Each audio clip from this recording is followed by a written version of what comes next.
Podcast Frecuencia con Respuestas, una frecuencia que sintoniza el cambio positivo y edifica soluciones. Hola a todos nuestros seguidores de Suba al Aire. Bienvenidos a nuestro nuevo programa Frecuencia Eco, un programa hecho con conciencia y solución. Hoy les presento a mi mesa de trabajo. Sara, ¿cómo estás? Muy bien, Juanita, emocionada de estar acá. También tenemos a Lucía. Lucía, ¿cómo vas? Hola, Juanita, muy bien, gracias. Bueno, me encanta verlas con esa actitud el día de hoy. Bueno, hoy tenemos, como ustedes ven, a dos invitados muy especiales, pero antes de decirles quién tenemos, vamos a hacer una pequeña introducción del porqué de nuestro programa, ¿no, Sara? Y es que, pues, aunque nuestra contaminación aquí en la localidad de Suba no está en niveles alarmantes según el ICA, sí tenemos temas importantes y en particular para tener en cuenta, ¿no, Lucía? Claro. Entre julio de 2024 y enero de 2025 se presentaron alrededor de 123,000 quejas, peticiones y reclamos relacionados con el manejo de basura de la ciudad. Esto refleja la alta preocupación por el manejo de residuos de toda la ciudad de Bogotá, incluyendo la localidad de Suba. Bueno, esto es un tema importante y ahora sí, cuéntanos un poco. Ahora sí, Sara, da esa bienvenida. Bueno, bienvenidos a Frecuencia Eco. En Frecuencia Eco les vamos a presentar temas relacionados con el medio ambiente. Sabemos que dentro de tanto caos hay sitios en la ciudad los cuales ayudan un poquito al medio ambiente. ¿Qué pasa? En el centro de Suba, en el corazón de Suba, hay un pedacito el cual está destinado para una huerta. Esta huerta se llama Huerta Guerreros y Guerreras en Acción, dirigida hace 18 años por doña Melba Castrillón. Bueno, doña Melba, entonces les doy la bienvenida a los dos por compartir con nosotros este espacio y que nos cuenten un poquito de ese recorrido.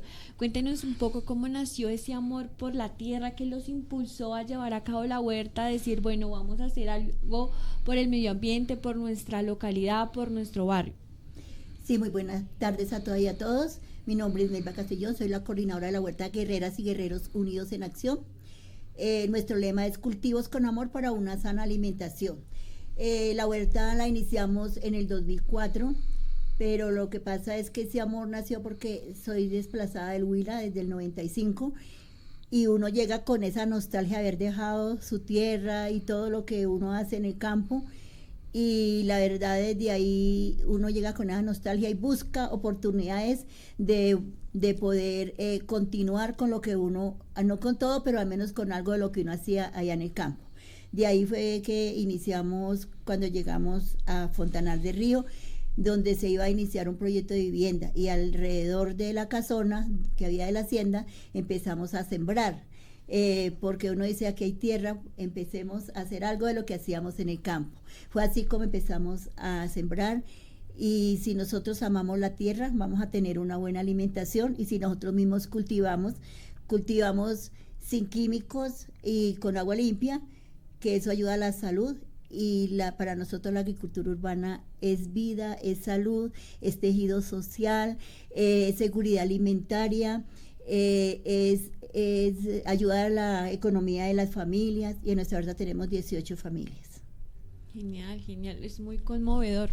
¿Cómo fue que inició este proceso en medio de toda la transformación urbana de Suba?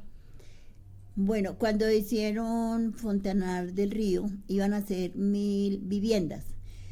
Por razones legales les tocaba dejar un terreno para zona verde, y los jefes me lo dejaron para que, pues, consideración que era desplazada y que tuvieron que tumbar la casona donde yo vivía también, entonces, porque había que entregar a espacio público, entonces me dejaron ese terreno para que le diera un uso adecuado, que es la agricultura urbana, porque con eso ayudamos al ambiente. Ok, es muy interesante esa labor, y más, digamos, que cuando uno está en ciudad, siento que cuando uno está en ciudad como que no le ve ese valor porque tampoco lo conoce, y traerlo a nosotros es algo muy, muy chévere y muy interesante. Otra cosita, doña Melba, ¿cuáles fueron los principales retos al comenzar la huerta? Fueron muchos, la verdad. Nos habían dejado un terreno de 700 metros y empezamos a hacer agricultura con una vecina que la invité, cuando me han dejado ese terreno primero, y la verdad sembrábamos, hacíamos abono, pero nos robaban todo lo que recogíamos, era poquito, porque cuando ya no había roba porque no teníamos con qué hacer un encerramiento. Y cuando empezaron, siempre cuando me la han dejado, me dicen, requisito no ir a dejar a construir nada ni invadir. Entonces empezaron a hacer unos cambuches a la orilla del río, que hacía esa esquina, hacía parte del terreno que me habían dejado. Entonces yo fui y devolví el terreno. Y fue cuando después me dejaron otro enseguida para que cultivara, y siempre ha tenido muchos retos, muchas dificultades, pero la verdad, como el nombre lo dice, la hemos guerreado con toda, que la hemos salvado hasta del patio taller del metro, la salvamos. ¿Sí? Sí, nosotros tuvimos, siempre ha sido una lucha muy dura, muy dura. Nosotros empezamos primero con 30 abuelitos. En ese tiempo, pues yo todavía no era abuelita. Entonces empezamos con 30 abuelitos, pero muy comprometidos, muy juiciosos, y el pedazo ¿qué pasa? Le voy a contar bien cómo fue. Cuando entregamos el terreno allá, vino un funcionario de integración social y me dijo, Melvita, ¿qué necesitan? Que ustedes luchan y ¿qué es lo que necesitan? Le dije yo, ese pedazo donde iniciamos era el basurero de todo ese sector. Entonces le dije que saquen todo este basurero y que nos encierren un pedazo, pero para nosotros sembrar, que esté encerrado, para que no nos roben, porque ya habíamos tenido la experiencia.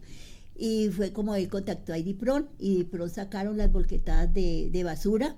Él contactó a Jardín Botánico, que Jardín Botánico desde 2004 nos ha colaborado. Y ellos, ¿qué hicieron? No nos dejaron sembrar al principio. ¿Por qué? Porque la tierra estaba contaminada. Primero se hizo un tratamiento, se dejó desairar. Después de eso, ellos nos dieron la capacitación, nos trajeron tierra, abono, por eso de ahí que usted ve la huerta, que son eras, no es en terreno firme, sino así en eras. Entonces, ¿qué pasa? Que ellos nos trajeron todas las plántulas y ahí empezamos. Eso al principio parecía un paraíso, esa entrada. Pero ya después muchos abuelitos, algunos se nos murieron, otros en silla de ruedas, otros con oxígeno. Entonces Jardín Botánico vino y les hizo huertas caseras, les dio la capacitación, les llevó las plántulas a la tierra y les hizo huertas caseras. Quedaron unos poquitos los más jóvenes que ahí continuaron otro tiempo. Enseguida de lo que ya habíamos hecho, el otro pedazo lo habían convertido en puro botadero de escombro. Había gente que quería entrar y todo, y yo lo que hacía era que los prescribía. Cuando decidimos ampliarla, entonces todos cogieron y todo ese escombrero lo echamos en tulas y lo sacamos para que el IME lo llevara. Pues había que pagar, pero así hicimos eso y ampliamos la huerta.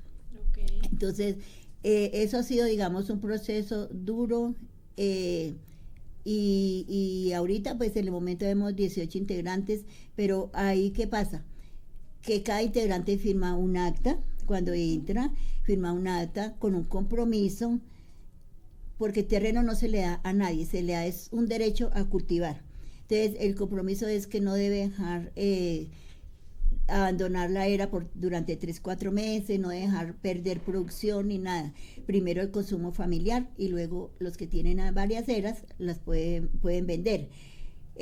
Hay unas personas que tienen 2 eras y dicen solamente para mi consumo, otras tienen 6, otras 10, otras 20, depende de la disponibilidad de tiempo de cada uno, para que realmente pues no vayan a dejar abandonado ni perder producción y no pierdan el derecho.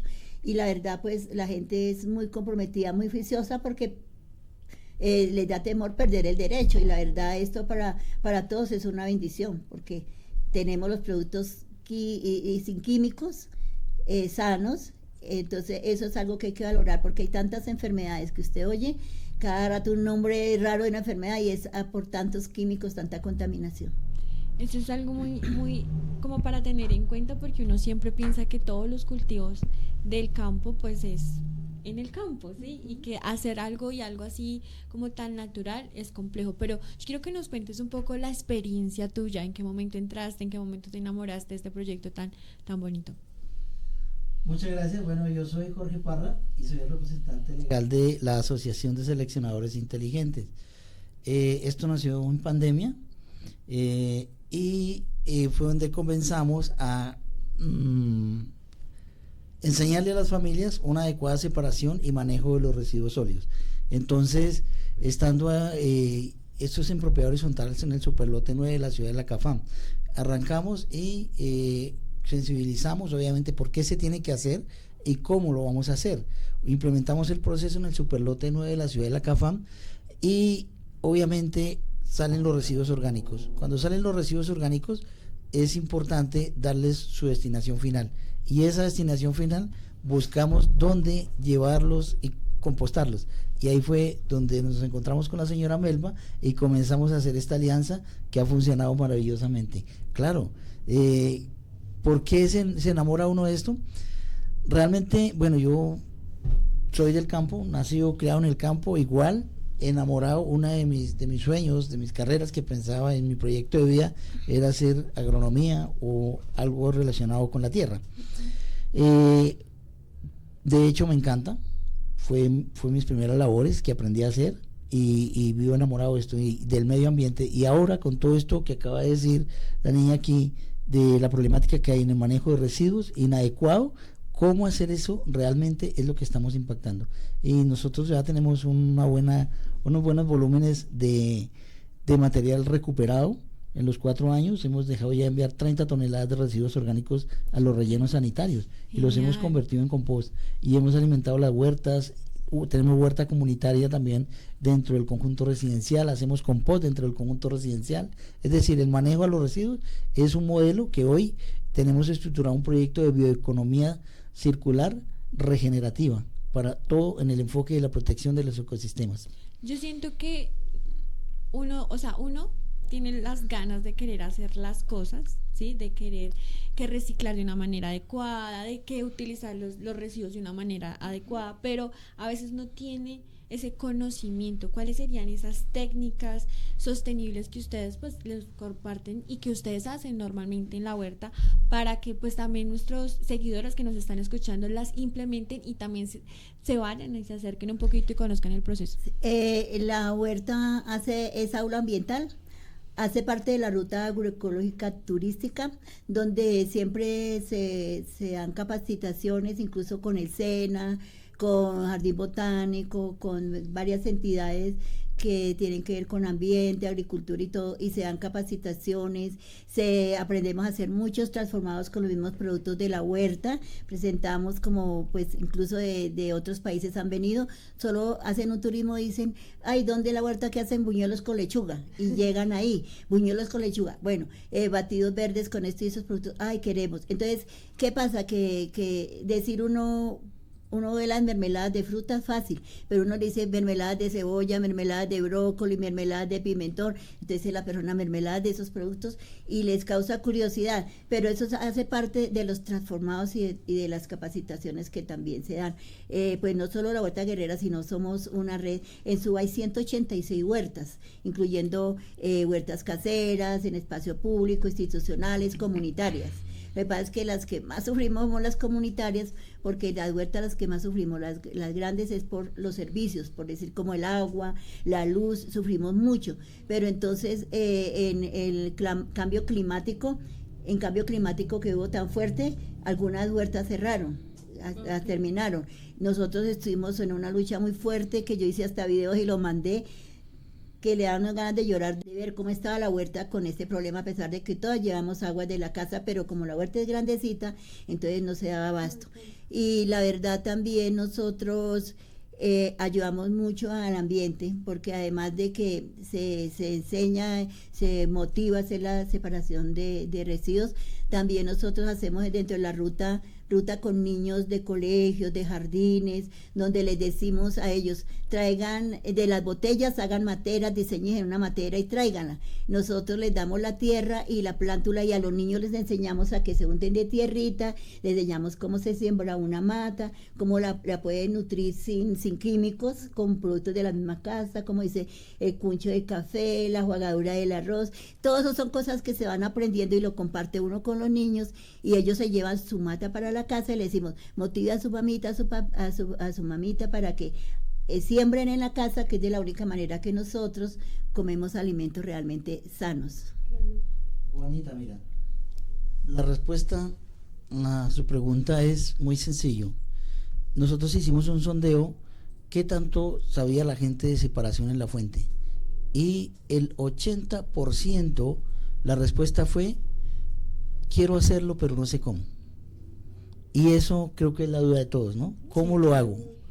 Y si yo lo hago, esa destinación final, pues ellos no dicen esta destinación final, ese es el término adecuado, pero sino quién me va a recoger a mí, por decirlo en términos castizos, quién va a recoger los residuos orgánicos, quién me va a recoger los plásticos de un solo uso, quién me va a recoger los residuos electrónicos, quién me va a recoger eso. ¿Eso es verdad?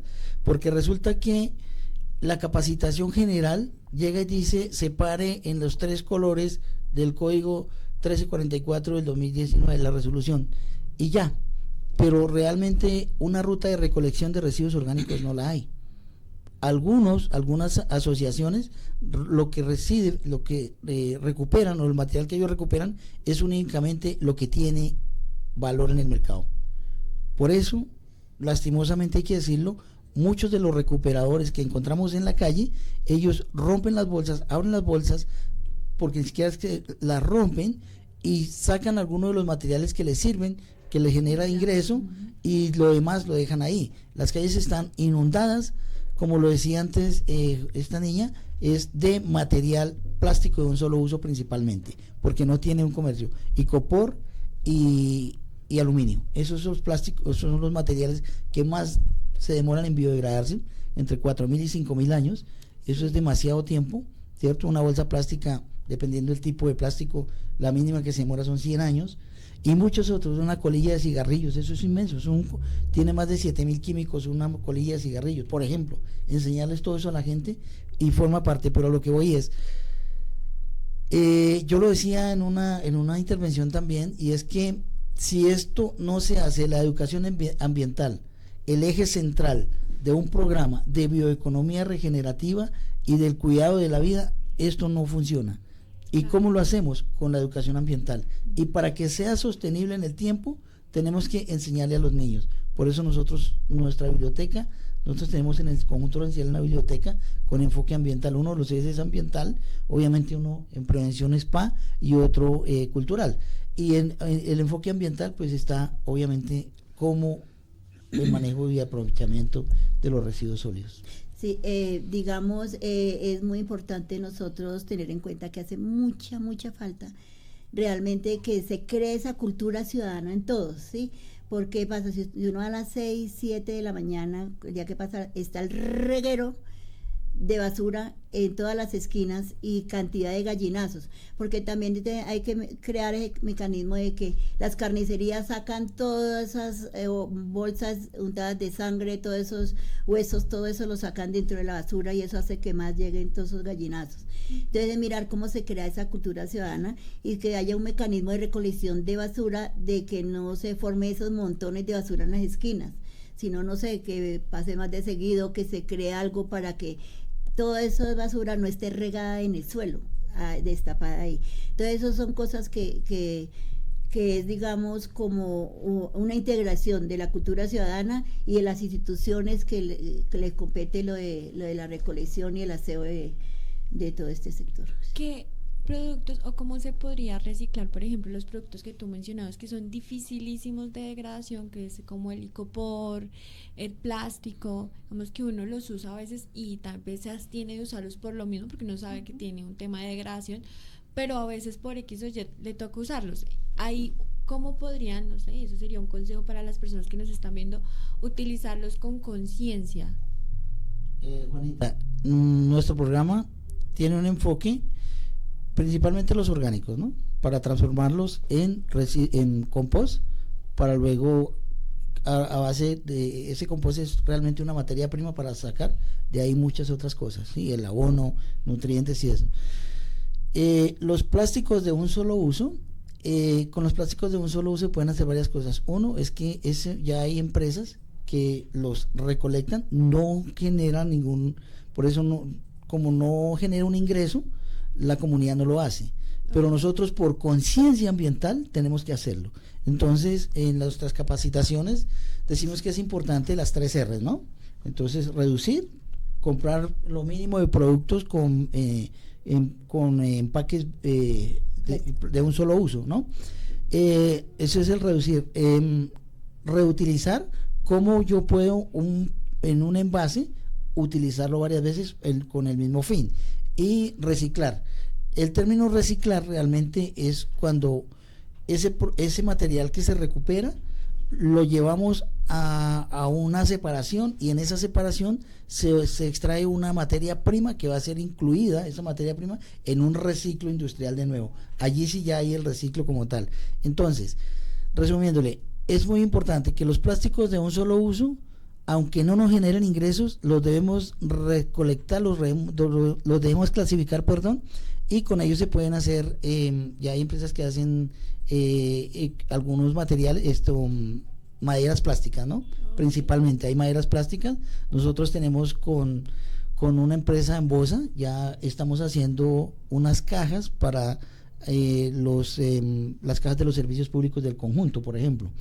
Ya eso es un uso a ese material que antes iba al relleno.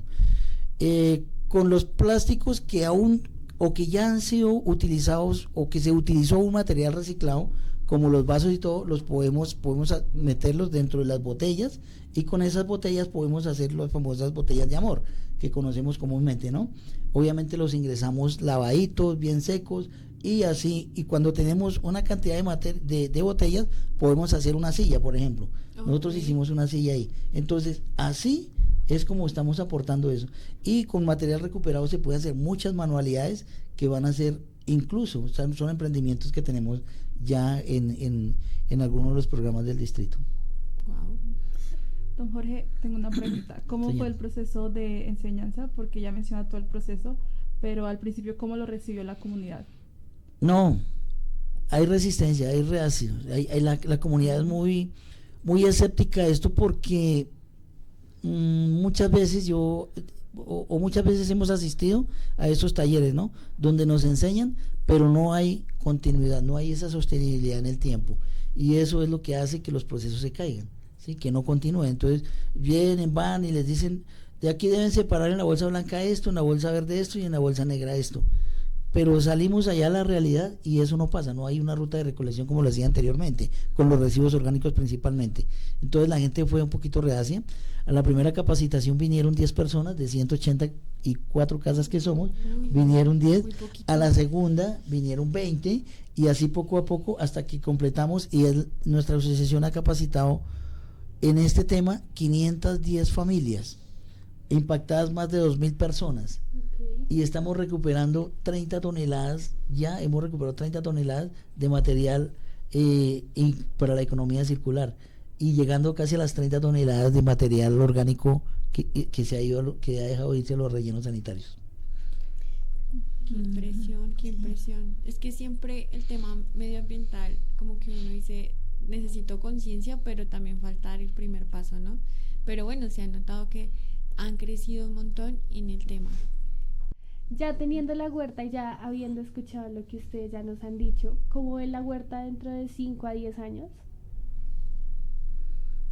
Bueno, hemos hecho hasta unas dinámicas con Compromiso SUBE y Compromiso Bogotá, y nos hemos analizado y cómo vemos a SUBA en todas las áreas, incluyendo agricultura urbana, y la huerta dentro de 3 años, en Bogotá dentro de 10 años. Y hemos analizado, llevamos 21 años, vamos a cumplir el martes, que es el aniversario, 21 años en la huerta. Y uno ve un progreso, al principio fue muy pausado, ¿sí? Muy pausado. Pero lo bueno que dejó la pandemia fue que despertó ese deseo, porque sufrimos las necesidades de todo este sector. Entonces, eso despertó como la unión, despertó incluso en mucha gente el apoyo, muchas instituciones el apoyo a la agricultura urbana, y ya empezamos a ver más avances. Y la vemos dentro de 3 años, yo veo la huerta más linda, con el sistema de riego adecuado, que incluso la escogieron unos empresarios para hacer el modelo de recolección de agua, lluvias, y digamos, la vemos mucho mejor con el sistema de abono de la zona de compostaje, con todas las adecuaciones, porque la verdad, yo a Jorge me le quito el sombrero, lo digo, porque es que recoger canecas de basura de varios lotes y llevarlos hasta la huerta y picarlos con pala, picarlos para echarlos a una compostera donde se vaya a procesar, no es fácil, eso no es fácil. carecemos de una trituradora, carecemos de energía, digamos que necesita una planta eléctrica para que todo funcione mucho mejor. Lo vemos dentro de unos 3 años con todos los implementos que se necesitan para que esa huerta sea como un modelo de cómo no tenemos todo, pero gestionándolo y uniéndonos instituciones, comunidades, organizaciones, podemos lograr que todo esto mejore, porque ¿qué es lo que más necesitamos? El apoyo también de las instituciones, de empresarios, de extranjeros, todos los que amas bien, porque como dice el dicho, la unión hace la fuerza, y si nos unimos vemos resultados, porque es que yo siempre digo, las teorías son necesarias, pero lo que más resalta todo es la práctica, los resultados, eso es lo que realmente deja la realidad de lo que se hace. En cuanto digo yo, necesitamos el apoyo, porque estábamos hablando ahora del plástico y le cuento que esto ha tenido mucha falta del apoyo. ¿Por qué? Porque las empresas que hacen los postes y todo de plástico, si nosotros no tenemos 1 tonelada de esos ladrillos de botella, como se llaman cuando uno rellena bien la botella, si no tenemos 1 tonelada no nos la vienen a llevar. Entonces uno amontona, nosotros hacíamos y amontonábamos y no venían por ellas, y nosotros como hacer eso, irnos a llevarlas a una empresa, pues para nosotros es imposible. Claro. Entonces, ¿qué es? Crear esa forma de que ellos vengan o tengan sitios de acopio para llevar esa botella cerca y que ellos después la recojan en un solo sitio de acopio, pero eso no se ve. Entonces por eso mucha gente también se desanima, empieza al principio a hacerlo y se desanima.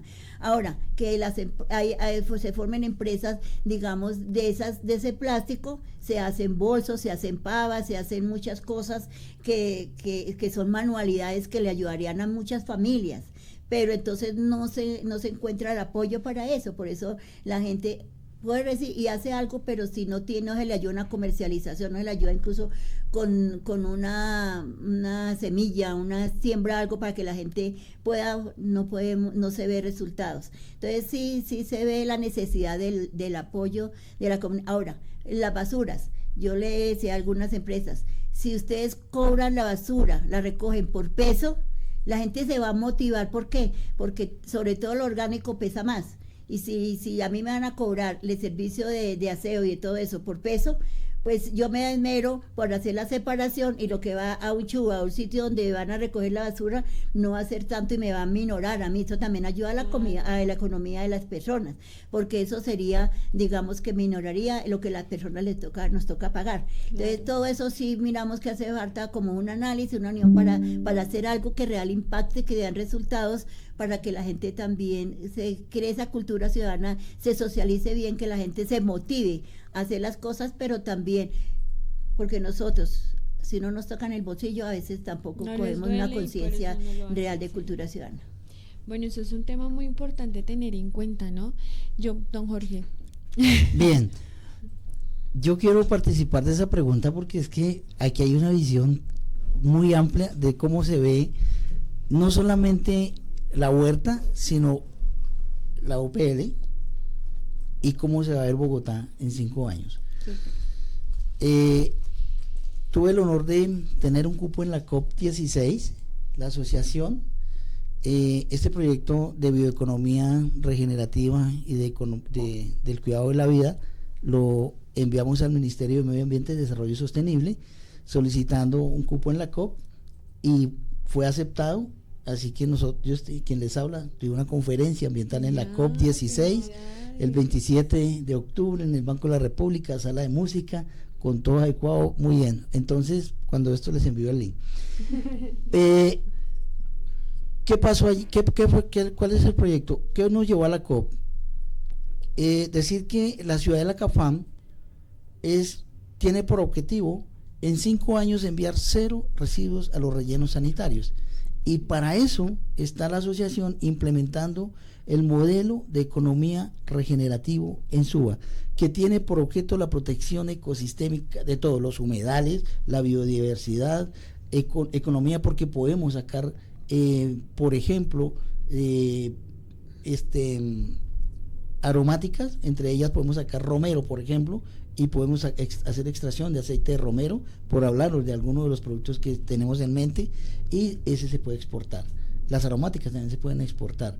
y que la ciudad, que todo el conjunto, que la ciudad de la CAFAM envíe los residuos rellenos a los rellenos sanitarios y las huertas se fortalezcan a raíz de esos procesos. ¿Por qué? Porque ahí hay gente que necesita ingresos. Como le dije anteriormente, los residuos recuperados se pueden transformar en emprendimientos. Hay mucho material que se puede reutilizar a raíz de lo que con los plásticos, los vidrios, las botellas, muchísimo se puede hacer. Entonces, ¿cómo se haría en 5 años? Los microempresarios que van a utilizar los productos o que van a sacar productos y que tienen como materia prima el material recuperado en el proceso de selección, ¿sí? Okay. Entonces aquí hay mucho material, mucho por hacer, y eso obviamente es así, contribuimos a la preservación de los ecosistemas, economía regenerativa, sostenibilidad, claro, como lo decía antes, aceites esenciales, calidad de vida, biodiversidad. Usted viera cuántos nomás las abejas cuando llegan, los pájaros y todo eso, toda esa biodiversidad, la protección de las fuentes hídricas, en fin, mucho por hacer. Bueno, esto está muy chévere. Yo quiero que nos cuenten, ya para cerrar, ¿cómo hacen uno pues para conocer la huerta, guerreros y guerreras? Y si la gente quiere ser parte de la huerta, ¿qué tiene que hacer? O sea, ¿cuál es el primer paso? Bueno, para ser parte de la huerta, en el momento pues ya no hay espacio, digamos, para incluir más personas, porque hay 18 personas desde que ser que alguien se retire, y la verdad todas luchan por no retirarse, todos porque la verdad sí, la verdad gracias a Dios sí.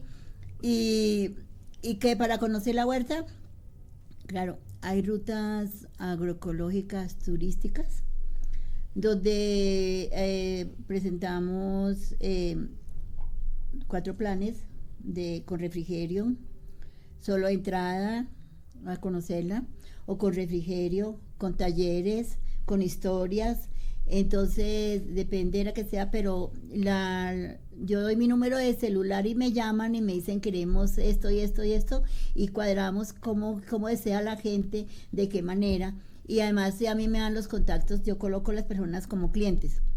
Okay. Cuando vamos a hacer talleres o algo, por ejemplo, la Secretaría de Salud nos enseñó a hacer las pomadas de cannabis, nos enseñó a hacer el purgante de paico, que cuando nos lo daban a nosotros era maluquísimo, horrible, pero ahorita lo enseñan a hacer de una forma que es agradable al paladar de niños y adultos, que es bueno para y los aceites de romero, de las plantas de lo mismo que uno cultiva. Entonces eso es muy bueno para digamos compartir los saberes. Es que la agricultura urbana es un intercambio de saberes, de semillas, de conocimientos, de todo, es muy importante. Pero nosotros vemos realmente la huerta dentro de 3 años como hacer parte de soluciones a la salud, al ambiente, a la economía, a todo en la realidad, ¿sí? En la práctica con las comunidades. Yo soy coordinadora del nodo Tibabuyes. Suba tiene 5 nodos. El nodo Tibabuyes, lo que a nosotros nos corresponde de los nodos es extender la agricultura urbana a hogares, a colegios, a sitios públicos, donde se va a mirar el sitio, por pequeñito que la persona tenga el espacio en un patiecito, una terraza, puede tener cantidad de productos para su ensalada, para sus cremitas, para su almuerzo, porque no es el espacio, es cómo lo vamos a hacer y cómo lo sembramos. Y nosotros vamos a la capacitación con botellas de gaseosa en un pedacito pequeñito, le enseñamos a hacer su agricultura en casa. Entonces eso es muy importante.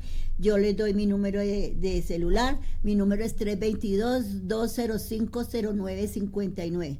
Si alguien desea hacer agricultura en su casa, tener su huerta casera, con mucho gusto me contactan. Yo voy, miro el sitio, les explico, contacto a la persona encargada del jardín botánico y con ellos vamos y ellos les dan las plántulas y les dan la tierra, el abono para tener su huerta casera.